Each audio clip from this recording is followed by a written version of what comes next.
Hey guys, we're back. Got another match for you tonight. The last one, actually, it's going to be LGD.int versus MUFC. These are the only two teams that haven't played their last round yet for Group A. This is going to be the last deciding match to figure out where the seeding goes. At the moment, LGD.int is on the bottom. They're sitting at 2-4 with an impressive 2-0 versus LGD China. If they could take a 2-0 against MUFC here, they could actually surpass the bottom half. They would be above MUFC, and they would be above LGD China, which would be extremely impressive considering how they started things off. Yeah, but I do kind of worry a little bit for LGD International. They seem like one of those teams that play up to their competition. If they're playing against a really good team, you're always going to see them give a really good fight. But it seems like when they play a team that they're supposed to beat, they end up losing, so I'm a little bit afraid. So you're saying the throwers? They're not throwers, but they're like underachievers. They played so well earlier today. Oh yeah, they that really was phenomenal. did. It was they played super amazing, super unconventional too, and it seemed like if they do something weird, they definitely knew how to play the game. I just feel like they're pub stars or something, you know? It's like they've played so many pubs and so many weird games that it doesn't matter. They can just stomp on through. So, do you think we're going to see something similar? I mean, MUFC is much less of a conventional team. Yeah, I think MUFC might actually be the team to pull one of those crazy shenanigans. I don't know if...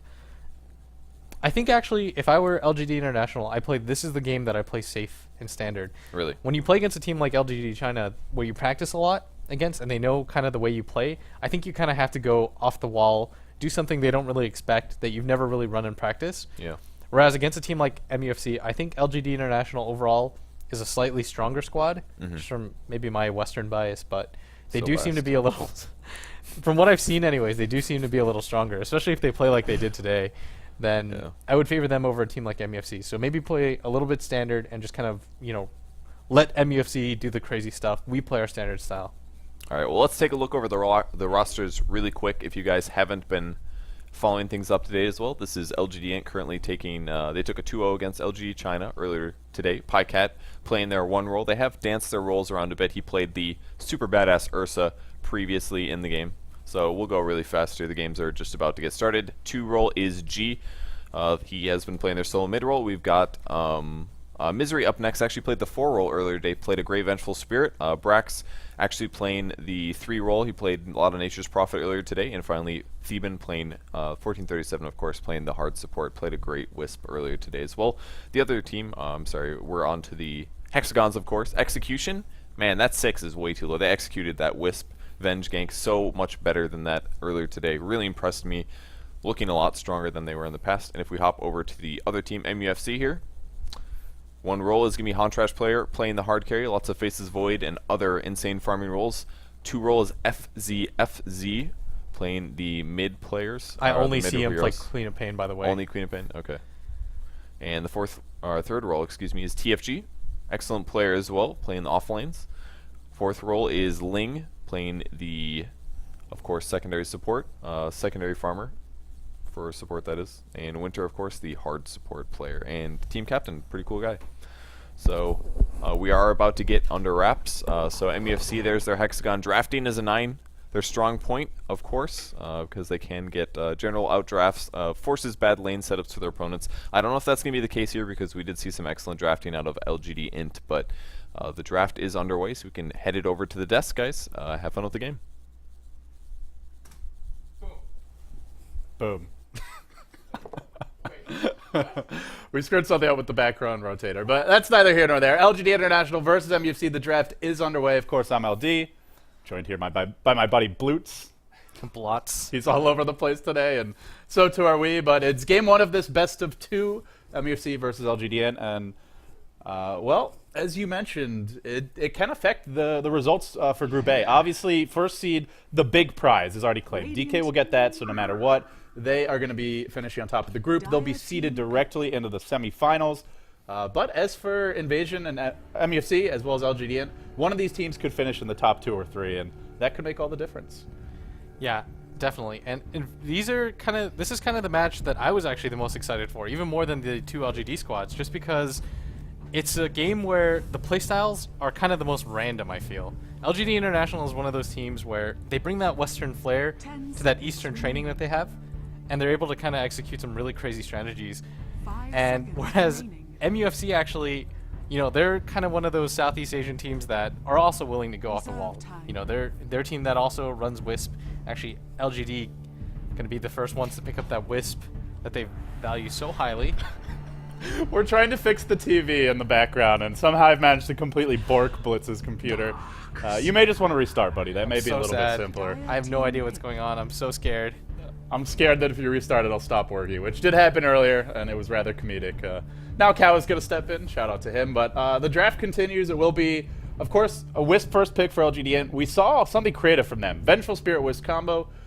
In game, I forget which game it was. Oh, right as it started working, the computer gets turned off. I'm sorry, that's neither here nor there. The draft continues, MUFC. They'll respond here with a Darkseer. And I like this from MUFC for one main reason. When this team does really well, it's almost always on the back of a good laning stage and then a very strong 5-man. And getting Darkseer gives you the potential for a very strong 5-man. I think it was actually you that stressed the fact, or maybe it was Lumi, that they run the Darkseer really well, and it's one of those favorite heroes by MUFC as well. And they actually pick up the Rubik. I imagine that's for winner. That's a hero that I see him play all the time. Yeah, it's one of Rubik's. It's one of Winter's signature heroes. Of course, Rubik is a great roamer, and that's very important for MUFC. It's something that they really rely heavily on is early movement, early smoke ganks, and now they're up against LGD.int going Prophet as well as Wisp. And we've seen them do this earlier today. It worked out well, but when you go Wisp and Prophet, IO and Prophet, your laning stage can be rather suspect, to say the least. It's really exploitable is what it is. It just means that 10 seconds remaining. you're not really going to have a lot of offensive potential because neither of those heroes really have stuns early. You can't really disable anything, and on top of that, it means that the Wisp has to kind of go to the short lane, and the Nature's Prophet is going to go long lane. Yeah, I mean, maybe they could dual lane mid there on the Radiant side. You can pull the camp if there's poison creeps and farm jungle stacks to a certain extent with the Wisp orbs. We'll see. But as for MUFC, I imagine we'll see a CK ban coming out here. We'll be surprised not to. We saw LGD.int didn't need the CK to make the combo work, but generally the CK is the ideal choice. So, like you said, exploitable, and it's especially exploitable because LGD.int have gone for these two heroes in the first two picks. They didn't do this as, a Prophet 4th or 5th pick. They didn't get the Wisp later on. They got them both early. That will make it much harder to kind of deal with the draft coming their way from MUFC. Yeah, and then MUFC isn't an amateur team. I'm sure they watched that game knowing that they were going to play LGD.int just to kind of see what they're up against, and this is prime for them. Giving up a combination like Wisp and Nature's Prophet, something LGD is kind of comfortable playing with, it's kind of puts you at a disadvantage because, those are comfort heroes, but at the same time, the way that they are going to run it and how they like to run it. I don't think they're going to make the same mistake of doing that crazy dive at bottom like LGD China did. I wouldn't put it past MUFC to overextend here, but if they make a crazy dive, they have a Darkseer now, and that's the hero that kind of thrives in those chaotic skirmishes. LGD.int, no reliable stuns yet. Chaos Knight gets banned, Ursa actually gets banned, and LGD.int being on the Radiant side, we've seen Ursa often a choice that teams will go to. We've seen from the Alliance as well as LGD.int earlier to level 1 Roche, or to at least force a level 1 Roche engagement, but well, they're on the Radiant side, so it would have just been to counter kind of the Ursa-Wisp combo, which is a little bit unusual to say the least. Yeah, but it is one of those heroes that pair really well with Wisp, and we've seen LGD has the propensity to run something crazy and off the wall, and an Ursa-Wisp on Radiant would definitely be one of those Fits the bill, things. especially with a Prophet. The thing is, if you go Ursa here for LGD.int, they have one stun, that's Tether, and they've gone through 3 heroes already. They've gone through all their cores. They'll go Lifestealer. Wow. Go against the Dragon Knight again? We talked about that melee matchup that the Lifestealer gets the advantage from. Yeah, he's really a specific counter to these melee solo mids, especially the ones that like to bottle Crow, because end of the day, Lifestealer doesn't need to bottle Crow. He just sits there and whacks you, and every time he hits you, the feast, sure, slightly reduced by Dragon's Blood because it's physical damage and the armor helps, but end of the day, you're going to be taking copying a lot of harass, and G, he's been the key for this LGD International team. He's been winning mid lane consistently in matchups that both favor him and matchups that are even, or even sometimes disadvantaged matchups. He finds a way to take control of the lane and really shape the flow of the game for his team. So let's see if he can do it here. As for MUFC, Dragon Knight. Again, the makings of a strong 5-man lineup. Obviously, that's going to be key because they're up against Wisp.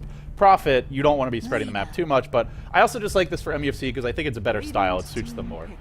Yes, definitely. And actually, Alina going to be picked up. A lot of burst damage out on that lineup. A lot of team fight actually on MUFC as well. A lot of disables actually is what I see in LGD. They're going to remedy that by picking up the Sand King. The best thing I like about this Lifestealer, when you put him against melee heroes, he's going to have a really easy time. You don't really need to rely on the randomness of runes because you're not going to pick up a bottle. Right. And on top of that, it's really difficult to gank him just because you're never going to use Rage unless you're going to go for a kill. And if somebody comes to gank you, more likely than not, you'll have enough mana and it'll be off cooldown. And even though MUFC have Rubik, so they can instantly lift him, maybe you get that off before he rages, you still have to chew through like 700, 800 HP at least. And of course, there's Rage, there might be Infest at that point. It's going to be hard to burst him down, even if you get off the instant lift. You follow it up with a Light Strike Array. There's a lot of Chainstone on MUFC. I feel they're a bit lacking in damage here, and well, that begs the question, what's this fifth hero going to be? I think they need some hero to carry, obviously. They Right. have an offlaner.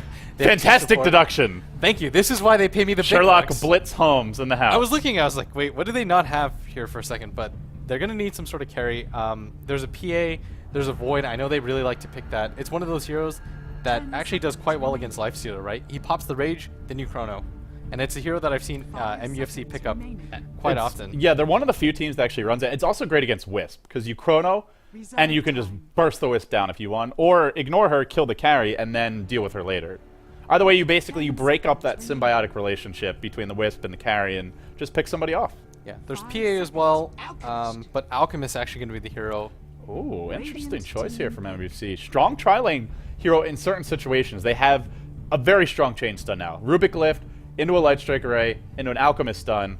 That's a lot of burst. Also gives you minus armor against Wisp, who starts with 0 base armor.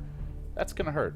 Yeah, you've actually got 5 stuns, quote-unquote, on MUFC's lineup. I mean, with Vacuum, the Lift, the Dragon Knight stun, the Lina stun, the Alchemist. That's a really, really strong ganking lineup and a really good team fight lineup. Oh, boy.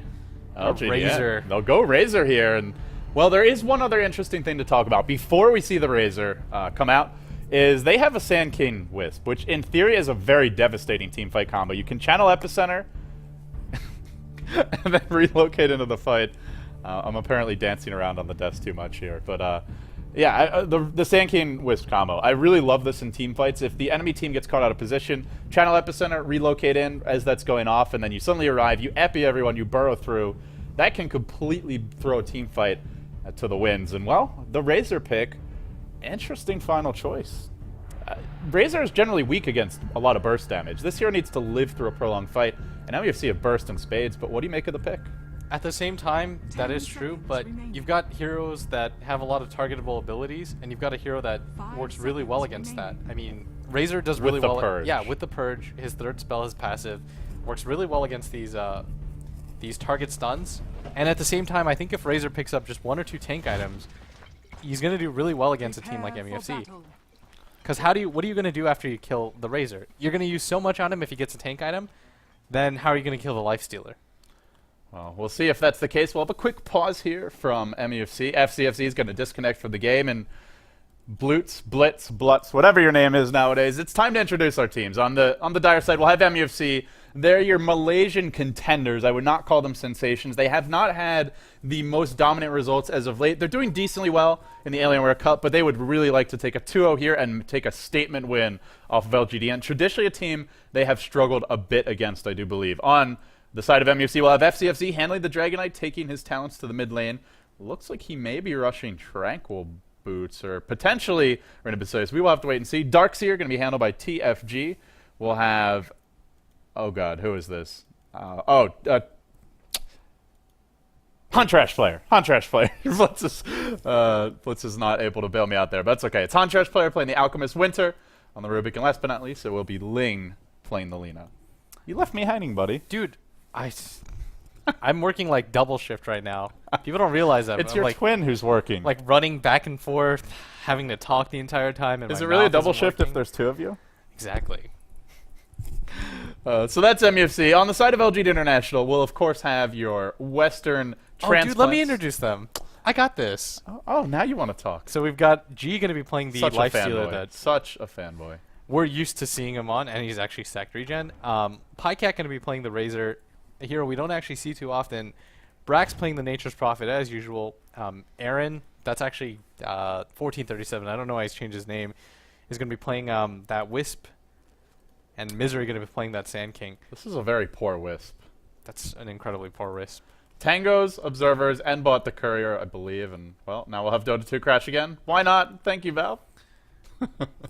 We'll get it back up soon, guys, but, well, in the meantime, Kawa! our producer's taking a nap. Blitz was He's done this twice now. Everybody's bailing out on us. You have to load because they're seeing the screen. Oh god, this is the worst. He keeps going away at like literally the worst times. Abandon us in our moment of need. This is twice now. He comes back now, but it's too late. The damage. What time was is it done. right now? Can I look? Irreparable damage was done. It's 7:22 a.m. I'm so tired right now. Been working 7 hours straight. You know, you have a hard life. You yell about video games for a few hours every night. It's just the worst. You get paid a king's ransom. A king's ransom. Not quite a king's ransom. I get paid hot dogs, if you guys want to know. They literally just say, how many hot dogs do you want to work for today, Blitz? But, okay, the cool thing I want to talk about, by the way... Is this just me? The Dota 2 network now down.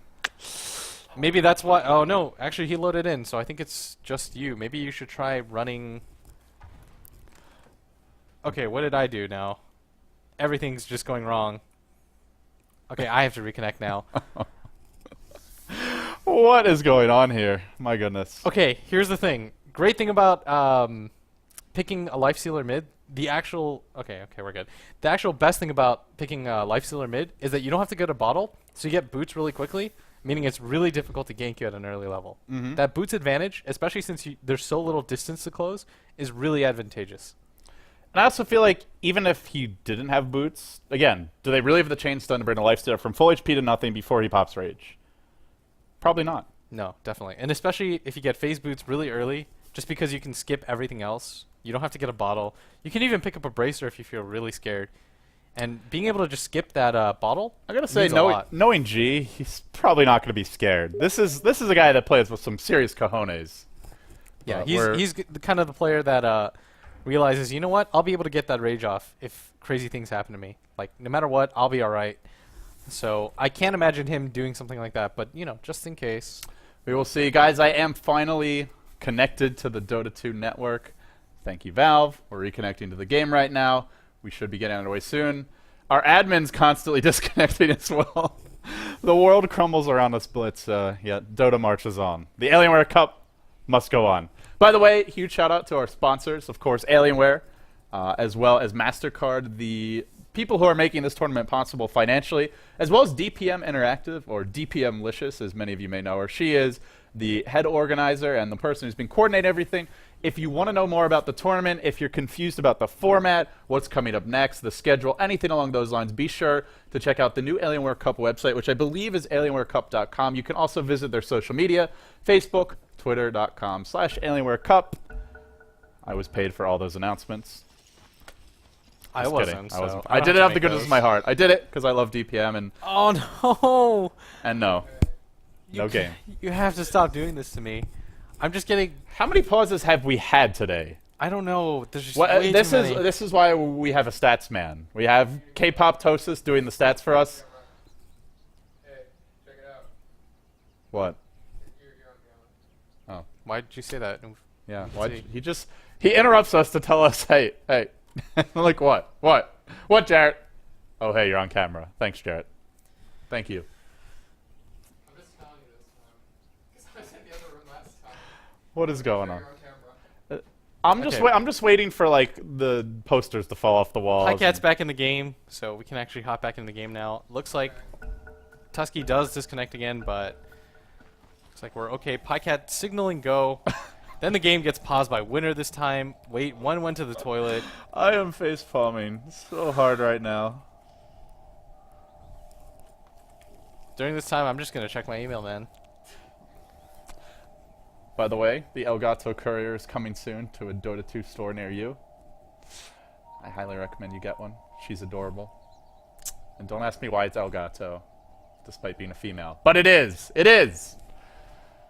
I'm going to read your email with you, Blitz. Don't read my emails. So LGD International, MUFC, now drawing stuff on the map. What's your favorite drawing? Are we going to play tic-tac-toe? Dude, you know what? Are you You, going know, you want to know what my favorite drawing is? What? It's a crawfish. A crawfish? It's a crawfish. I had this crazy idea. It's called 50 Shades of Cray, and then you just draw like a really sexual-looking crawfish. What other kind is there? Exactly. It was the best idea I've ever had, and I never followed up with it because I can't draw. You know what? My life. You know what, Blitz? I want to do our introductions again because I feel like I have no idea what's going on in this game. On the side of LGD International, they are your Western contenders. We'll have G handling the Lifestealer, Pycat on the Razor, Misery taking up the reins of the Sand King. Of course, 1437 or Aren, changing his name on us, playing the IO or the Wisp as she was formerly known. And last but not least, we'll have Brax, who for me has been the standout player as of late. Going to the offlane is the Nature's Prophet. Am I going to do... I'll do MUFC Different again as well, switching? just for the sake of completion. Continuity. We'll have Ling on the Lena, how appropriate. Winter on the Rubik. Han Trash player, going to be handling the Alchemist. We'll have FCFC playing the Dragon Knight, taking it. Actually looks like safe lane, which explains the Ring of Protection here, I suppose. And last but not least, it will be TFG going solo mid as the Darkseer. So a slight change up in terms of the lanes. Oh no, off the bat, we have our first blood. It's going to be Misery. Goes down, tries to steal a rune, pays with his life, gives one away. Well, got a little bit greedy there. Yeah, a lot of burst damage. You have to respect that Lena Alchemist Rubik tri-lane. It just does so much damage. You've got 2 stuns and an instant disable. You can't do stuff like that. You're going to get punished. I mean, normally you look at Alchemist. Oh my god, he disconnected. As frustrating as it may be for us, you have to look at the players and say, how much more frustrating must it be for them? They're the ones who are trying to play the game. End of the day, if our cast is a little off rhythm, it doesn't reflect, affect the results. For the players, it does. Yeah, and the worst thing too is that it kind of just ruins your state of mind, right? You're playing in a game, and then all of a sudden there's like a pause and another pause and another pause. It just kind of ruins the flow and the momentum of things. LD's going crazy reading the chat right now. Gosh, these pauses and this man, you have this is driving my ears insane. We've designed a special torture device for Blitz. It's actually the worst thing in the entire world. I can't do this. I have to like do it like this. It's actually just the worst. People don't actually know what I'm talking about, but you'll see if I ever come on camera. I actually can't. It's actually making it bleed now. So we'll see if Kawa can help you out. That's what he's here for.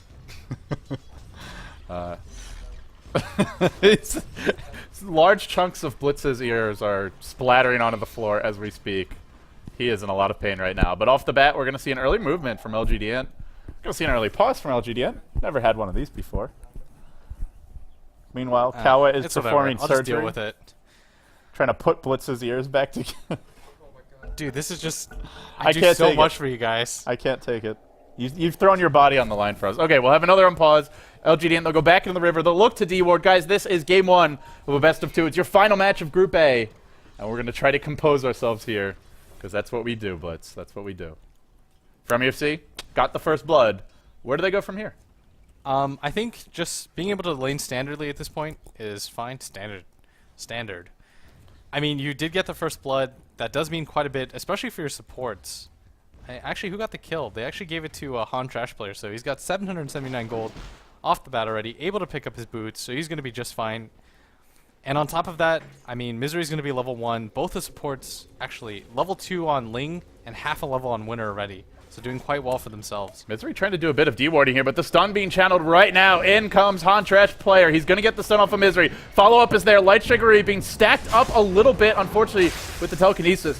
And he will live. He sounds up, and now they look to turn around. Pycat is draining the damage out quickly. This is going to hurt. Now tethered up, has the move speed to give chase. I don't know if it's enough to find this kill. He needs 2, maybe 3 more auto attacks. Won't find it in the end, but on the backline, Zling dives deep, picks off Misery. Now it's Winter in trouble. Throws Pycat back, still has the drain damage, zaps him one more time, slaps him down with that big old whip. And now Ling comes in, but the stun will be dodged. Pycat wanting another kill, draining more damage. This greedy son of a gun. If he can just stick on the lane a little bit longer, this could be the end. Winter, he's got telekinesis, but it's a second too late. The stun thrown out. Will they finally kill Pycat? They really need this kill. He's starting to turn this game around. They need 2, maybe 3 more auto attacks to bring him down, but no, they can't. And in the end, well, LGD.int showing the power for Razor to turn these scrappy little fights around. If you don't blow him up instantly, he does a lot of damage. Yeah, he stole so much there.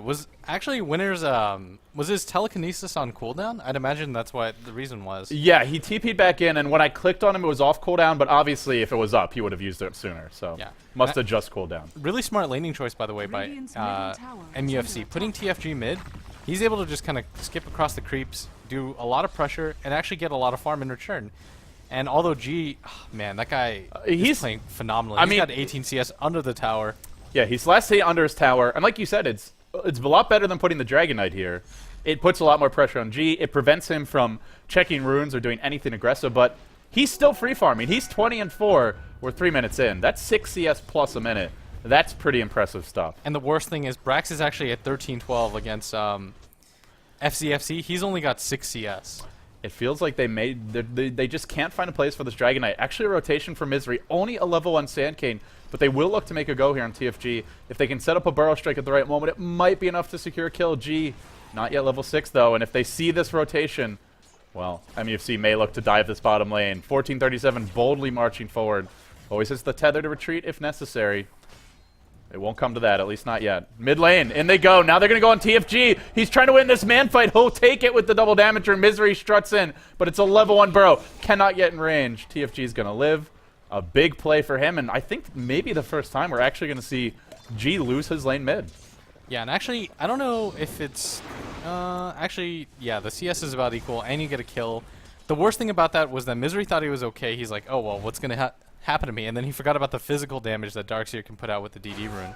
Yeah, the DD hurts. Darkseer actually has really high base damage as far as a nuker goes. You look at him and you don't expect him to hit hard, but hitting for 79 and then you double that, that's going to hurt. And in the end, it is enough to chew through G. Lifestealer actually has pretty low base armor, only 2 at this point. Mid, bottom lane, they may look to go